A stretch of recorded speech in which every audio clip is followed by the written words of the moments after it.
Alright, welcome back to the channel. I'm here to talk about the top 10 most overrated cards in Edison format. This is a follow-up to my previous video on the top 10 most underrated cards in the format, and also top 10 most problematic cards in the format. So if you haven't checked out those other videos, please do so. I think it will go great with this and give you more context into the way I think about these cards. Alright, so let's just kick this off with Torrential Tribute, number 10. It's a card from GOAT format. It's one of the big ones. It's one of the ones that everyone tries to play around, not try to get hit too hard by.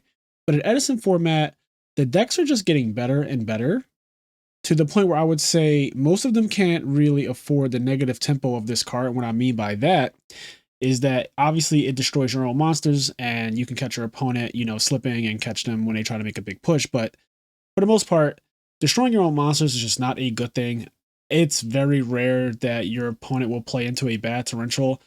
I think that people have just gotten out of the phase where they're summoning monsters willy-nilly or monsters that don't gain immediate advantage on summon.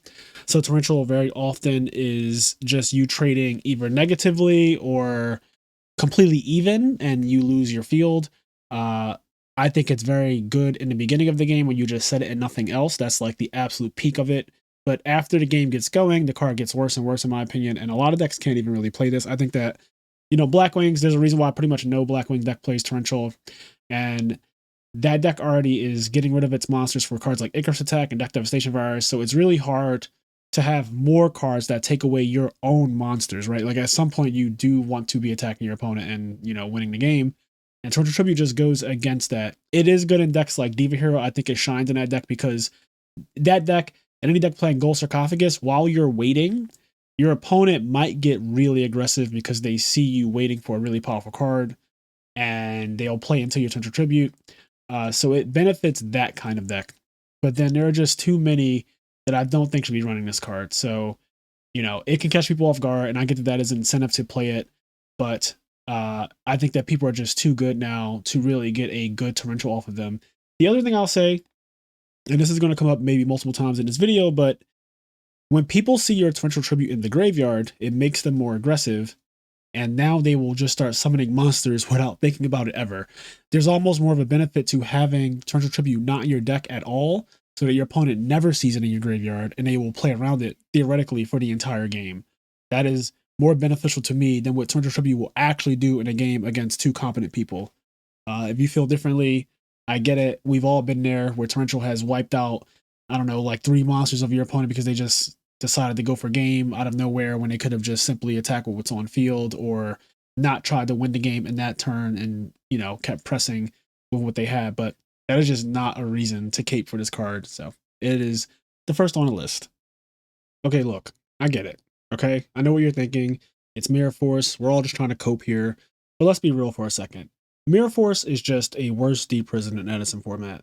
99% of the time, I'm pretty sure you want to actually remove their monster from play as opposed to putting it in the graveyard where their Blizzard or their Debris Dragon or their Red Eyes Darkness Metal Dragon or whatever the hell can just bring it back.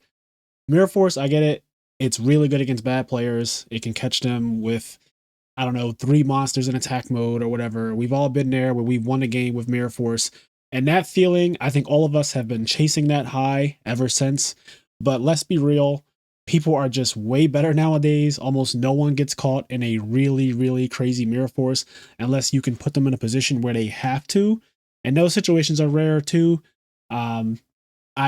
The card is limited to 1. It looks really, really good on paper.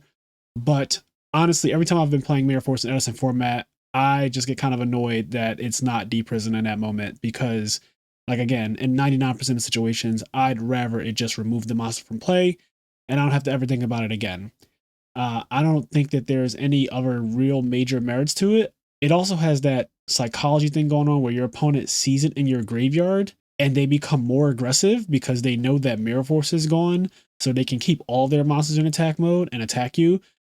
And what I mean by that is that there are merits to actually not playing it. When you don't have Mirror Force, it will never be in your graveyard, so your opponent will always be playing around it because most people do still run Mirror Force. But I think that is a bit overrated of a card, and that is why it has made the list.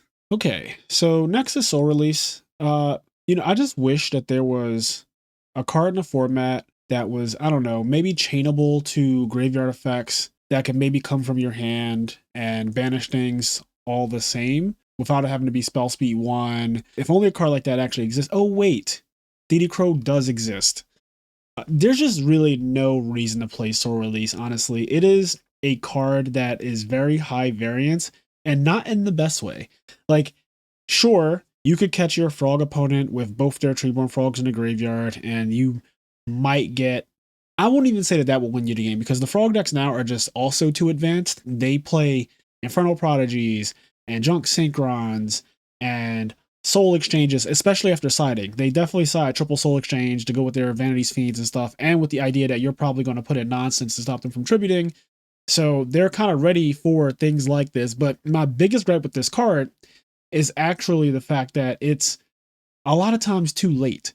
Like when you're playing against Christiasworn, a deck that I would say Soul Release would be really good against, the turn that they end up with the 4 fairies or the 4 Lightsworn names is often the same turn where they drop the JD or Christia on you. Like they get those cards and then they drop the boss monsters and it's too late. Now you're just staring at a Soul Release and a Christia on the other field. It's like one of the worst things that can happen. And I see it happen to so many people where they're just holding it in their hand and they're staring down at Christia. It's like, that's cool. Like the Christia is out there already. The game's probably over. You'd rather have some kind of removal or you'd rather have just had DD Crow to slow down the deck in general. But now you're holding a Soul Release, and the same can be said about frogs, that can just run you over and continue to tribute. In fact, I had my frogs get karma cut at one time, and I proceeded to tribute summon every turn of the game. The game only lasted about 3 more turns, but I did 3 straight tribute summons after getting both of my Treeborn Frogs karma cut it because of Evil Hair Infernal Prodigy, because of Soul Exchange, and because of Battle Fader.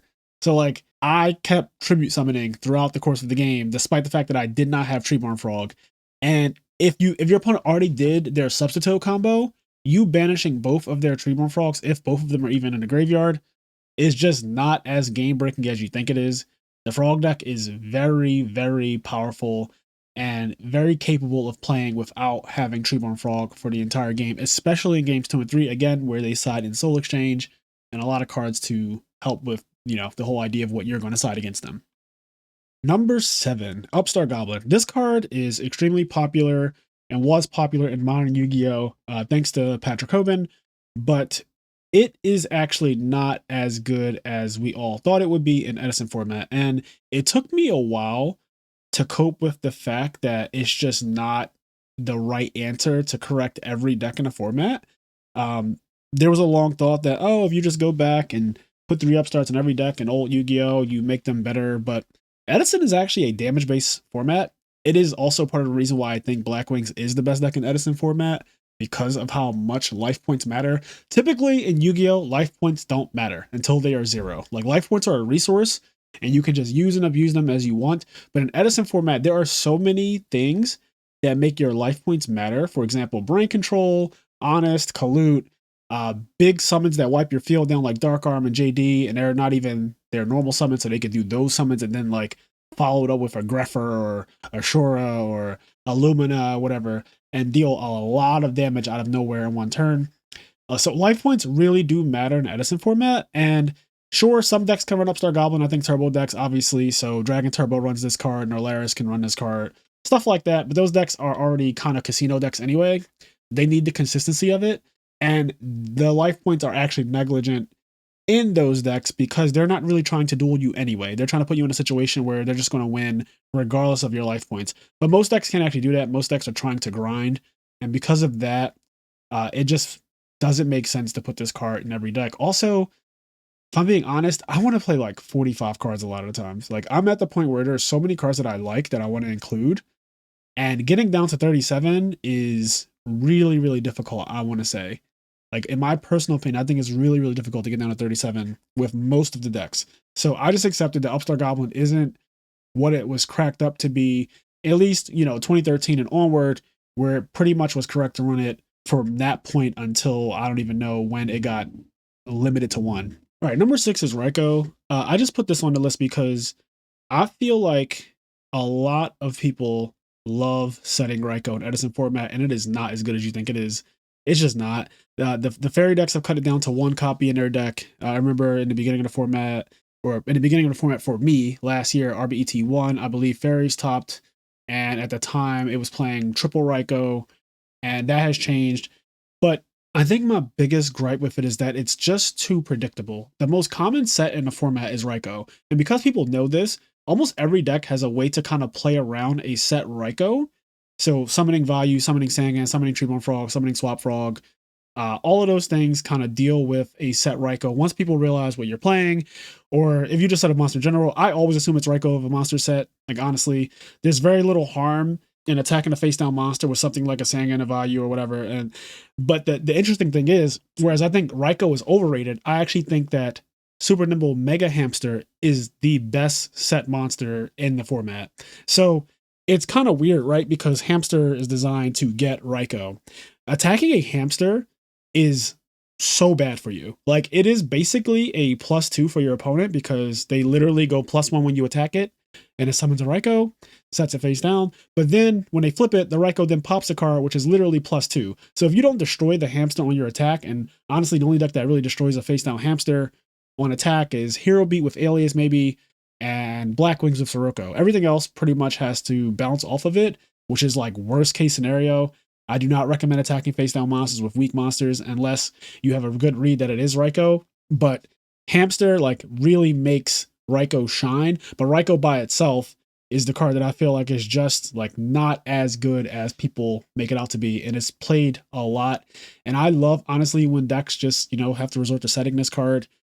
It gives you turns to, you know, if your deck is stronger, it gives you turns to set up more plays and everything. And I get it, like, this card mills and it sets up Pot of Avarice and, you know, graveyard effects and all that stuff. But at the end of the day, it is a bit slow. And yeah, I'm never a fan of setting monsters, and this is the most common set monster, so it had to make the list. Ryko is just okay. The other thing that I want to say about Ryko, though, is when you go second, it really sucks. So losing the die roll in Edison is really bad already because there's no incentive in Edison to go second ever. Like, if you win a die roll, you should always go first no matter what. This is not Necros format where you don't want to get Trishula'd or any other format where going second is actually okay because, you know, in later Yu-Gi-Oh! You are incentivized to do so because you get a 6 card, you get to draw when you go second, you don't get to draw anymore when you go first. And there's formats where that actually matters. This is not one of those situations. If you win a die roll in Edison, just go first. I hate when I play against people in Dueling Book, and for some reason, I don't even realize it, but I'm sitting there staring at the screen waiting for them to make a move, and they're not even making a move. And I realized that, oh God, they made me go first. Like, there's no reason to do that. So that's first. When you lose the die roll and you're playing a deck that sets Rykos and stuff, it's like you went fourth. It's like you actually went fourth in the game because they go first. They get to do whatever they want to do. It's really bad if they are playing a Ryko deck as well because then they get to set their Ryko. And then you go second. And now you're setting your Ryko with the hopes that their face down monster isn't also a Ryko. I've been there. I hate it. And then you pass your opponent. Now it's turn 3. Your opponent is now able to flip their Ryko first and pop yours. And if they don't pop your Ryko, let's say that their face down is just like a Sangan and they just go pass back to you. Now it's turn 4, right? So you finally have the ability to flip your Ryko and get its effect. That is 4 turns of waiting for this card to actually resolve. And that is wild. So ever since I got the bad taste of that out of my mouth, I have not gone back to wanting to do that. And I cycle decks, you know, I go around, at some point I'll play a deck like the new Machina Control deck. I'll play that deck every once in a while. And, you know, it sets Ryko, it sets Hamster and all that stuff. But I do hate the feeling of setting this guy because, one, he is predictable and able to be played around. I've had many people summon Card Trooper or Goblin Zombie or Sangan or whatever to attack my face down. And I'm like, God damn it. And it just does not feel good there. But then going second, it's just like, oh my God, I am so sick that I have to set my monster against your set monster, or even worse than that, set my monster against Monarchs, or set my monster against someone playing Black Wings, set my monster against someone who has a Whirlwind face up. Like, it just does not feel good. And setting Ryko, yeah, not a fan. I see Twister being cited often in Frog decks, and I honestly think that that is just not it. I hate this card so much. It only can destroy face-up spell and traps, and you have to pay life points for it. I get that it's fast, so if you're like in a pinch and you draw off the top of your deck, which is the only scenario where it's better than Dust Tornado, you can instantly pop a Mask or Restrict, which almost no one sides anyway. Very, very awkward card. You can never really set it when you're playing with the frog deck, you kind of have to hold it in your hand because it will lock your Tremor Frog if they don't have anything. So you should never really set this card, of course, but holding it in your hand can be really awkward because there's a chance that your opponent just won't have any face-up spell and traps the entire game. Like, you don't know what people are siding against your frog deck. That is one of the worst things about frogs is you don't know exactly which cards people are on for you. Are they just on DD Crow and Fossil Diner? Are they on Pulling the Rug? Are they on Mask and Restrict? Are they on Soul Release for some reason? Like, there are so many different cards to side against the frog deck that Twister to me is just worse Dust Tornado. Like, I have played frogs for a good amount this year, and I enjoy playing the deck, but the first thing I changed was taking out the Twisters and putting in Dust Tornadoes. I never really felt like I drew a Dust Tornado and didn't have a turn to set it and then get the effect off to pop a face-up continuous card or whatever. I also like that Dust Tornado can blatantly hit a Pulling the Rug, which literally skips your turn in most cases. So if the game gets simplified enough and they only have one back row, Dust Tornado is just so much better than Twister. And I will be really frustrated having a Twister in my hand when my opponent Pulling Rugs me. That just does not feel good. So I cannot vouch for this card. I think that it is, unless you know that people, like everyone is on Master Restrict, right? Or Zombie World or whatever it is. Unless that you know that everyone is on that, I can't imagine. It's a little better against Blackwings, of course, because we have Whirlwind. But like, even still, most Blackwing players don't even have Mask and Restrict because they have Icarus attack and they don't want to lose out on ability to activate their Icarus attack. So it's like a whole thing. It's just a whole thing with this card that I'm not a fan of. So very, very overrated card. I do not agree with siding this at this point where it's just impossible to know what people are siding against your frog deck. Okay, I think that we're out of this phase, but there was a point where this card was being main deck, Nobleman of Extermination, and I tried it out just to see because it was in the Blackwing deck, and I'm a big fan of the Blackwing deck, but this card is not very good. If your opponent chains the card, so let's say you target a face down back row, and it is something like Call It Haunted. The Call It Haunted can be chained, and it won't even banish it and destroy it or anything. The Call It Haunted will just resolve, the monster will be on the field, and you're just sitting there with a -1. The other thing that's bad about Nobleman of Extermination is that there are a lot of decks that just do not play enough back row to warrant maining this card, right? So the Christian Sworn decks don't play any more than, what, 2 Beckonings, 1 Call usually. You have Frog decks that sometimes are on 0 traps. Sometimes they're on just a Treacherous Trap Hole.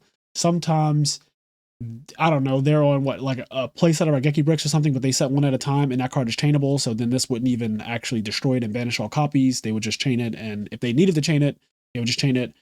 It's just not, it's not it. This card leads to some really crazy negs. And I'm glad that we're kind of past it. Okay, Nobleman of Crossout. So this is another one that I feel like, I hate set monsters, don't get me wrong, but I'm just not willing to side Nobleman of Crossout to deal with them. I think there are just better ways to deal with set monsters. One, just summoning monsters is better than setting them, and it usually will beat set monsters overall. But Nobleman is a card that a lot of times when you lose the game, it is in your hand dead because your opponent that game just didn't go face down like you expected them to go. And it's just really inconsistent. And that's kind of the issue that I have with it. That's why I consider it to be a bit overrated. It would be good if there were more quick draw decks in the format, because that deck just sets for its life. Like, that is all it does, is constantly set monsters. But even that deck, and this is the annoying part, and kind of the whole thing about Edison is how inconsistent things are. There are some games where that deck just opens up Lone Fire, summons Titanial, and that game they're just beating you to hell down, and you can't cross out anything anyway because it targets and Titanial would negate it. Or they're just, I don't know, foolish Dandelion summon debris and attacking you and doing all this like Kai stuff, and they just never end up setting monsters, and you're sick. You're just holding Nobleman of Crossout sick.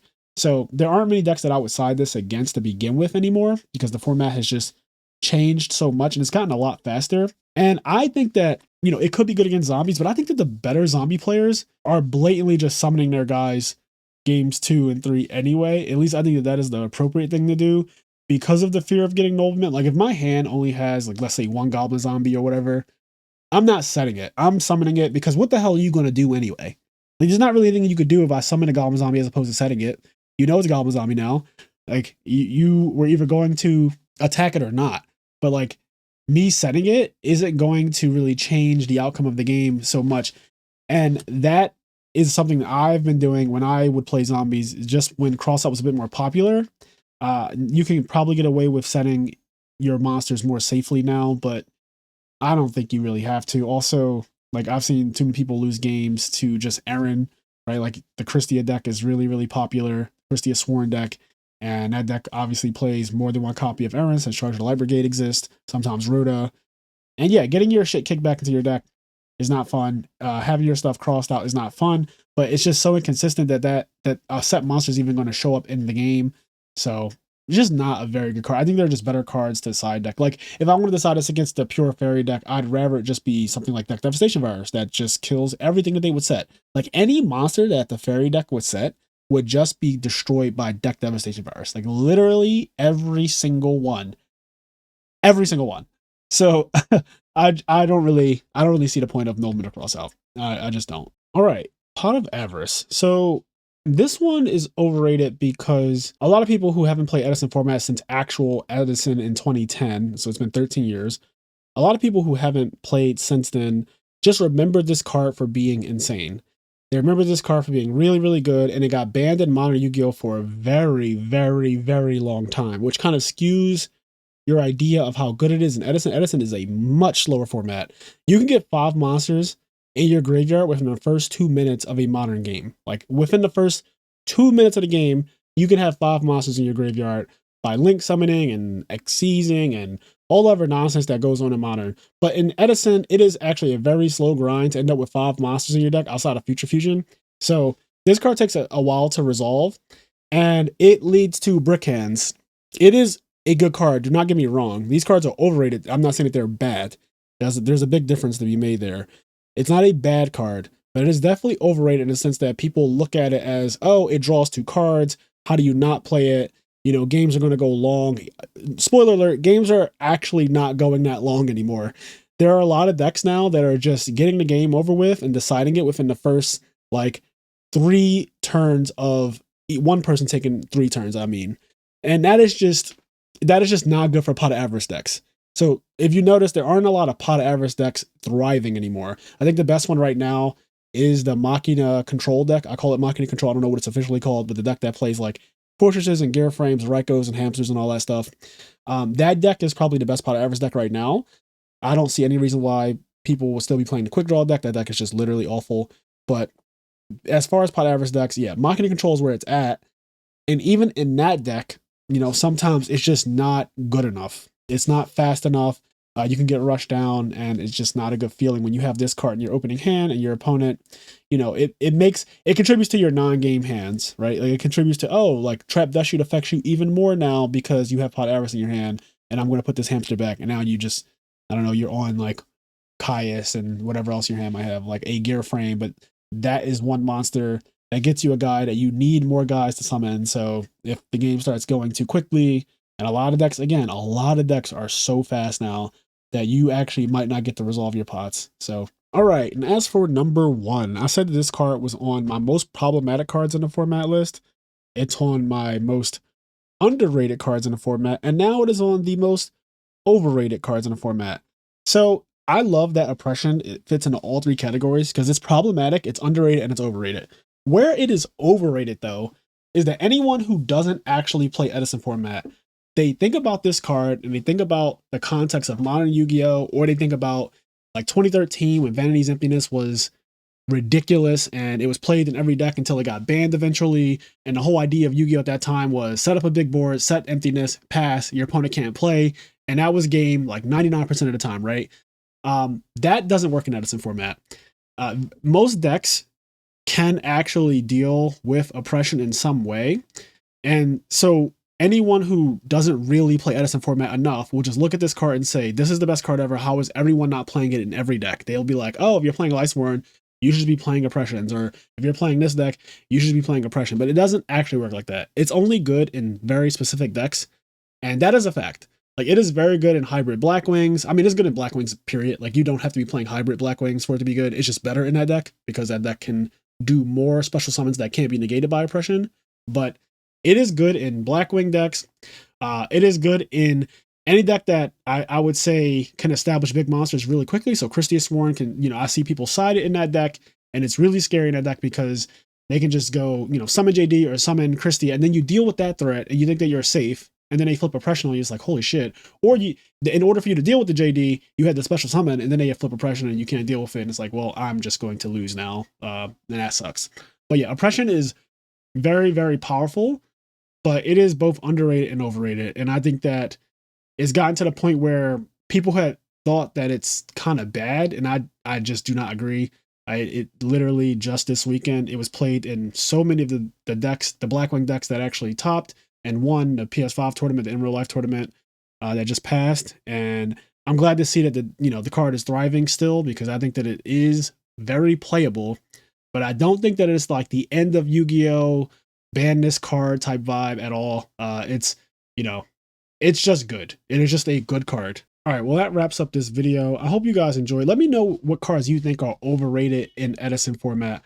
I have some others that I left off the list that I was going to throw on there, but I think that these are the main ones that I really wanted to talk about. I think these ones are better in terms of being overrated than others. So yeah, let me know in the comments what you would have on this list, and I hope to catch you in the next one. Peace out.